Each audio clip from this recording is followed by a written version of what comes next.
Hello everyone, welcome to GetonAgain Quilting CAD online lessons. Today I will teach you make multi-needle quilting machine patterns. Make this diamond design. Open Option. Set the software unit.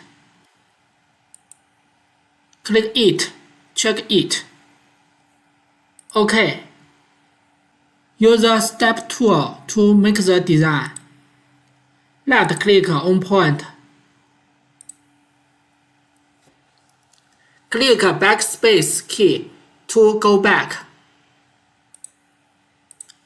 Click End key to finish. The starting point and the end point should be on a vertical line. Select the design.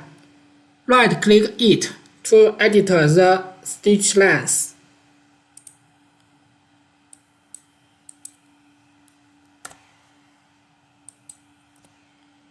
OK. Left-click it to change the stitch length. The design is completed. Save the file.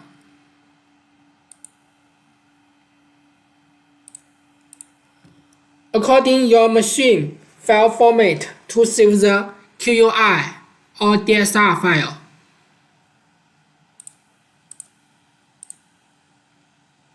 Thanks for watching.